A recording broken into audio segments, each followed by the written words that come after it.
Este senhor é o general presente, é um alemão. E vão ver que ele anda sempre de preto. E é por isso que ele é conhecido como o Papa Preto. E o outro Papa usa branco. E ele também é um alemão. Então, vocês queiram ou não queiram, é a Alemanha que neste momento controla o mundo. Esta é a cerimónia de introdução, de iniciação dos jesuítas e do juramento. E eu vou sumariá-la para vocês. Vocês vão criar guerra entre grupos que vivem em paz. Vocês vão ser parciais com um grupo ou com outro grupo. Vocês vão abertamente lutar uns contra os outros como irmãos, porque ele pode estar no outro lado. Tão somente que a Igreja-mãe ganhe no final. Ou então, tudo bem, nós criamos 2 grupos. E estes 2 grupos devem fazer guerra um contra o outro. E então vocês vão ter uma ideologia que avança. Nós chamamos isto uma tese, antitese, síntese. Capitalismo, comunismo. Guerra. Morte, sangue. Tese, antitese, síntese. Socialismo é a síntese. Portanto, este é um general de 1720 a falar ao Duque de Brancas. Ele diz: olhe, meu senhor, deste quarto, eu não governo não somente Paris, mas também a China. Não somente a China, mas todo o mundo. De maneira que ninguém sabe como tudo é controlado. Portanto, atrás das cenas, atrás do cenário, há esta ordem. Este homem com uma cara amigável era o general João Batista Jansen, entre 1946 e 1964. E vocês vão notar que este é o período depois da Segunda Guerra Mundial. E estas eram as sociedades que ele controlava. A Ordem de Malta, uma maçonaria escocesa, a Ordem dos Iluminados, os Cavaleiros de Colombos, os Cavaleiros da clã do Ku Klux, a maçonaria judaica, a nação do Islão e o fruto do Islão, a máfia, Opus Dei e muitas outras. Portanto, há centenas de sociedades secretas que são controladas por general dos jesuítas. Vocês notam este cavaleiro do Ku Klux Klan? Eles instigavam o ódio contra os pretos e matavam-nos. Esta era a tese. Mas eles também controlavam a consciência contra o racismo e que instiga o ódio contra os brancos. Esta era a antítese. A síntese era de se livrarem de todas as distinções entre raças. Vamos então continuar. A Ordem dos Jesuítas tem como objetivo o domínio político, com um rei que é Papa, que domina todo o mundo. Esta é a cotação que foi escrita em 1911 por este alemão.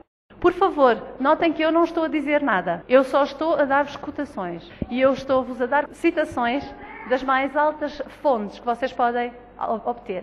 Portanto, eu não estou a inventar.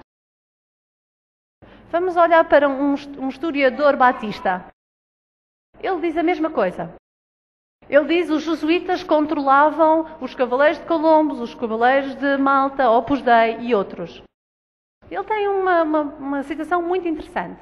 Ele diz: a verdade é que os jesuítas de Roma, eles perfeicionaram a maçonaria para que seja o instrumento mais eficiente para que consigam alcançar os seus objetivos entre os protestantes. Uau! A Igreja Romana Cristã baniu a maçonaria. Era um pecado mortal ser-se maçom. Então, significa que quase todos os católicos ficaram de fora e então os protestantes foram chamados. Mas enquanto foi banida, estavam 17 pessoas hospedadas no Vaticano e cada cardinal também era um membro. Então é assim que se faz. Vocês criam uma organização, ban-se a organização, mas controla-se por dentro e não há nenhuma suspeita que cai sobre a organização que controla. Vamos agora olhar para uma citação de uma fonte oculta, Blavatsky. Ele está a escrever em deusa Isis, portanto, que está descoberta. Todos os rituais da maçonaria são os rebentos deste culto a esta deusa. E eles trabalhavam sobre as instruções do general dos jesuítas.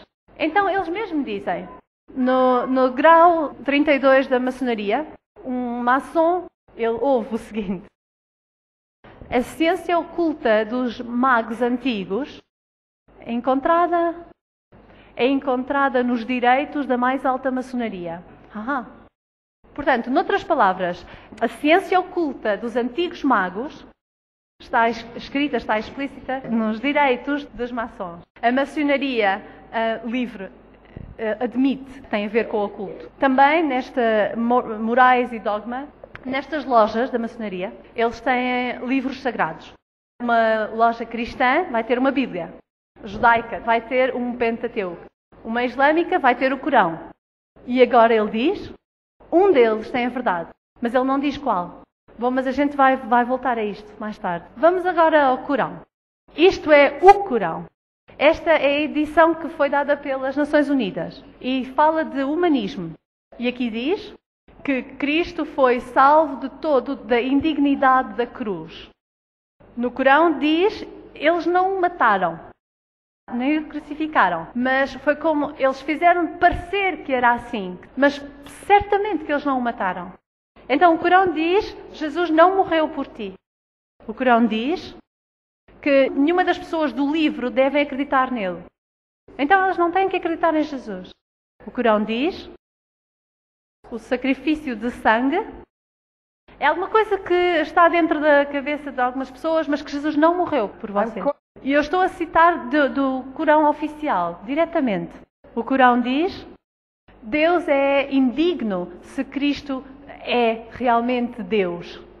Cristo nem é o Filho de Deus. Então o Corão é uma religião anticristã e pisa o Filho de Deus debaixo dos seus pés. E também a maçonaria também o faz. Porque quando uma pessoa se torna o mais alto nível da maçonaria, maçom, um grau 32, então eles fazem o seu juramento sobre o Corão, irrespectiva da religião, do background que eles participam. Quando eles se tornam uma shrina. Então o Papa não tem nenhum problema com o Islão. Ele é reverenciado por líderes islâmicos. Não tem problema de beijar o Corão.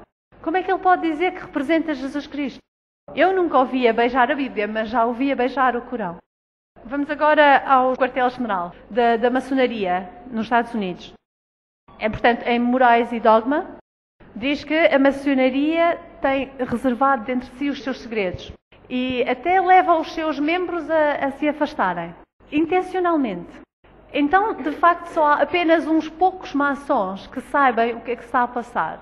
No grau 33, eles bebem vinho de uma caveira humana e eles juram uns votos secretos terríveis. Aqui nós lemos deste maçom que os homens deviam se esforçar por serem Cristo, em vez de acreditarem que Jesus era o Cristo. Então é a religião antiga da serpente que diz que tu vais ser Deus. De facto, este homem, Manipal Mahon, um maçom de grau 33, diz o homem é um Deus que está a fazer. E este outro maçom diz nós temos que reconhecer que dentro de nós há divindade. Então nós somos Deus. Esta é a fêmea da maçonaria. Esta é a estrela da ordem deste. E tem um pentagrama virado ao contrário, que é o símbolo mais alto de Satanás. Se és uma pessoa preta, tu podes te tornar um príncipe ou Freemason. E podemos ver que no mais alto nível se tornam cavaleiros templares. Se vocês querem saber, Nelson Mandela é chamado um príncipe ou Freemason. Então vamos ver o que é que o nível mais alto acredita. Portanto, esta é uma mulher que é maçom, de um mais alto nível, Helena Petrovna Blavatsky. Isto é só para os jovens. Elvis Presley adorava esta mulher. J.C. Rowling, ela usa este nome. Vocês sabem quem é J.C. Rowling? Harry Potter? Pois é, ela mudou o nome. Chamam-na, a autora, Blavatsky. Eles fundaram uma publicadora chamada Lucifer Publishing Company, que mais tarde se chamou Lucifer Trust. O nome era muito óbvio. Esta é a Blavatsky. Alice Ann Bailey. Esta aqui é Annie Besant. E notem que ela é chamada irmã, ou irmão neste caso, de 33 graus. Porque quando tu te tornas Cristo, tu és um homem. Portanto, as maçons mulheres tornam-se eventualmente homens, quando chegam ao nível mais alto. Tal como os faraós deveriam ser homens. Mesmo aqueles que eram mulheres tinham que deixar crescer barba, tinham que se tornar homens de alguma